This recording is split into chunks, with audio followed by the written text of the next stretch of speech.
ఉత్తర Korea అధ్యక్షుడు 42 ఏళ్ల Kim Jong Un తన తరువాత కూడా తమ కుటుంబ పాలన కొనసాగింపుకు ప్లాన్ రెడీ చేసి పెట్టుకున్నారు.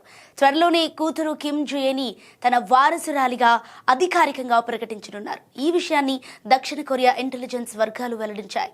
ఇటీవల ఆ దేశ పార్లమెంటు సభ్యులతో జరిగిన నేషనల్ ఇంటెలిజెన్స్ సర్వీసెస్ ఉన్నతాధికారుల సమావేశంలో ఈ అంశం చర్చకు వచ్చింది. కిమ్ జుయే ప్రస్తుతం వారసురాలిగా శిక్షణ పొందే దశ నుండి వారసురాలిగా అధికారికంగా నిర్ణయించబడే స్థాయికి చేరుకుందని ఎన్ఐఎస్ పేర్కొంది. ఫిబ్రవరి చివరిలో జరిగే అధికార కమ్యూనిస్టు పార్టీ విస్తృత సమావేశంలో కిమ్ వచ్చే 5 ఏళ్లలో సాధించాల్సిన ప్రభుత్వ ప్రధాన లక్ష్యాలను వెల్లడిస్తారు. దాంతోపాటు తన అధికార నియంత్రణను పదిలం చేసుకునేందుకు చర్యలు తీసుకుంటారు. ఈ సందర్భంలోనే కూతుర్ని వారసురాలిగా ప్రకటించే అవకాశం ఉంది.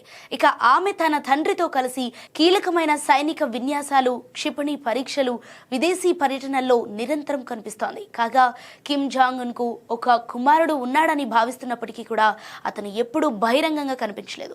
ఆ కుమారుడికి ఆరోగ్య సమస్యలు ఉండవచ్చని, లేదా అతను నాయకత్వానికి తగినంత సమర్థుడు కాకపోవచ్చని కొన్ని ఊహాగానాలున్నాయి.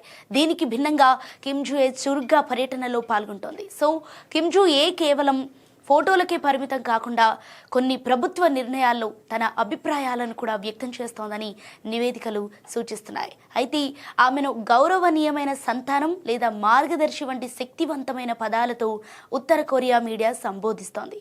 కిమ్ తన కుమార్తెను ముందు వరుసలో ఉంచడం ద్వారా తన పాలనకు ఒక ఆధునిక కుటుంబ అనుబంధం ఉన్న ఇమేజ్ను ఇవ్వాలని భావిస్తున్నట్లు విశ్లేషకులు చెబుతున్నారు. క్షిపణి ప్రయోగాల వద్ద ఆమెను చూపించడం ద్వారా భవిష్యత్తు తరాలకు కూడా అణ్వాయుధాలే రక్షణ అని సందేశమిస్తున్నారు. ఇక కిమ్ జాంగ్ ఉన్ తన తండ్రి మరణం తర్వాత చాలా తక్కువ సమయంలోనే బాధ్యతలు చేపట్టాల్సి వచ్చింది. సో ఆ పరిస్థితి తన వారసులకు రాకూడదని కుమార్తెకు చిన్నతనం నుండే తగిన శిక్షణ ఇచ్చి పట్టు సాధించేలా చేస్తున్నారని భావిస్తున్నారు. అయితే కిమ్ కు చెల్లెలు కూడా ఉంది. పైగా పాలనా వ్యవహారాలలో ఆమె అత్యంత క్రియాశీలకంగా ఉంది. సో కొడుకును కాదని, చెల్లెల్ని కాదని కూతురుకు అధిక ప్రాధాన్యం ఇవ్వటానికి బహుశా ఆయనకు ఆమె మీద అపార నమ్మకం, అంచనాలు ఉండవచ్చని అంతర్జాతీయ పరిశీలకులు భావిస్తున్నారు. అయినప్పటికీ ఉత్తర కొరియా అత్యంత పురుషాధిక్య సమాజం. ఒక మహిళా అధినేత్రిని అక్కడ సైన్యం, ప్రజలు ఎంతవరకు అంగీకరిస్తారనేది ఇప్పుడు ప్రశ్న.